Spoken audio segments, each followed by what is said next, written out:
السلام علیکم، خوش آمدید ہمارے چینل کہانی سینٹر میں۔ دوستو، آج بھی میں ایک نئی کہانی لے کر آئی ہوں، لیکن اپنی کہانی شروع کرنے سے پہلے آپ سب سے گزارش ہے، اگر آپ نے ہمارے چینل کہانی سینٹر کو اب تک سبسکرائب نہیں کیا تو پلیز سبسکرائب کر دیں اور ساتھ میں لگے بیل آئیکن کے بٹن کو بھی آن کر دیں تاکہ ہماری ہر نیو آنے والی ویڈیو کی نوٹیفیکیشن سب سے پہلے آپ کو مل سکے۔ شکریہ۔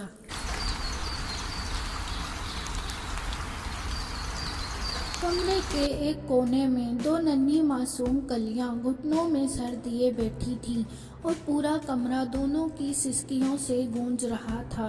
کمرے کے باہر ہی ایک عورت شدید غصے کی حالت میں کہہ رہی تھی، اب کمرے سے باہر نکل کے دکھاؤ ذرا، اس سے بھی زیادہ ماروں گی۔ اپنی ماں تو مر گئی اور تم دونوں کو چھوڑ گئی میری زندگی عذاب بنانے کے لیے۔ چپ کر جاؤ دونوں، ورنہ اس چھری سے دونوں کی زبانیں کاٹ دوں گی۔ ڈر کے مارے بڑی بچی نے دوسری بچی، جو کہ اس سے تقریباً 2 سال چھوٹی تھی، اس کے منہ پر سختی سے ہاتھ رکھ دیا اور اسے چپ کروانے لگی۔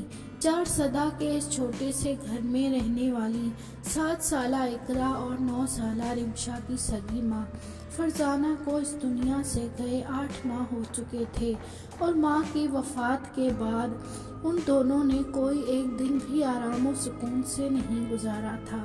اقرا اور رمشا کا والد ظفر ایک مزدور تھا جو سارا دن محنت مزدوری کر کے اپنے بچوں کا پیٹ بھرتا۔ بیوی کے مرنے کے بعد وہ کام پہ چلا جاتا اور بیٹیاں سارا دن اپنی ماں کو یاد کرتی، گھر میں اکیلے رہتی۔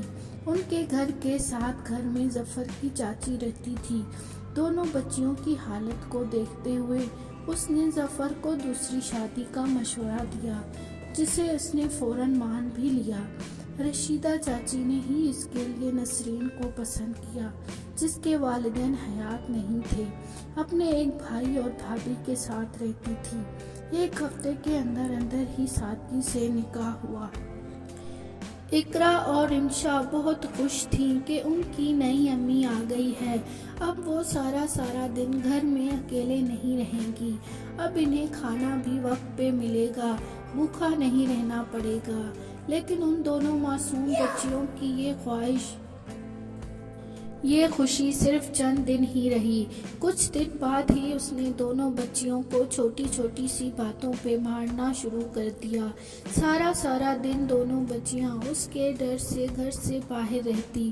آج بھی دونوں گھر سے باہر تھی جب 7 سالہ اقرا نے رمشا سے کہا، آپی ہماری اپنی امی واپس کب آئے گی؟ مجھے یہ نئی امی نہیں اچھی لگتی، جب وہ بالوں سے پکڑ کر مارتی ہے تو بہت درد ہوتا ہے۔ جس پر 9 سالہ رمشا نے کہا، اقرا ہماری امی اللہ جی کے پاس چلی گئی ہے، ہم اللہ جی سے دعا کرتے ہیں کہ ہماری امی کو واپس بھیج دیں۔ وہ دونوں معصوم بچیاں اسی طرح کبھی اللہ سے دعائیں مانگتی تو کبھی اپنی نئی امی کی شکایت کرتی کہ ہماری امی کو واپس بھیج دیں۔ نئی امی بہت مارتی ہے۔ اسی طرح دن گزرتے گئے، لیکن نسرین کے دل میں ان 2 بچیوں کے لیے نرم گوشہ پیدا نہ ہوئی۔ اتوار کا دن تھا۔ اقرا اور رمشا صبح جلدی اٹھ گئی تھی، جبکہ نسرین تو ویسے بھی دیر سے ہی اٹھتی۔ اقرا کو بھوک لگی تھی۔ دونوں بہنوں نے سوچا کہ اگر ماں کو جگایا تو پھر مار پڑے گی۔ باپ صبح سویرے ہی کام پہ جا چکا تھا، ناشتہ ظفر باہر ہی کرتا تھا، اس لیے رمشا اور اقرا خود ہی کچن میں ناشتہ بنانے آ گئیں۔ دونوں بچیاں ناشتہ بنانے کی کوشش کر رہی تھیں کہ اتنے میں اقرا کے ہاتھ سے جگ گر کے ٹوٹ گیا، جو نسرین 2 دن پہلے لے کے آئی تھی۔ کانچ ٹوٹنے کی آواز جب نسرین کے کانوں میں پڑی تو وہ بھی کچن میں پہنچ گئی، جہاں وہ دونوں بہنیں ڈری سہمی سی کھڑی تھیں، کیونکہ ان کو پتا تھا کہ اب ان کے ساتھ کیا ہونے والا ہے۔ یہ کیا کر دیا تم دونوں نے؟ میرا نیا جگ توڑ دیا۔ یہ تمہاری ماں کا نہیں تھا، میں خود لے کے آئی تھی۔ کہتے ساتھ ہی نسرین نے اقرا کے چہرے پر تھپڑ برسانے شروع کر دیے۔ امی کیا کر رہی ہے؟ چھوڑیں امی، غلطی سے ٹوٹ گیا، چھوڑ دیں، اقرا کو مت ماریں چھوٹی، وہ ابھی کچن بڑی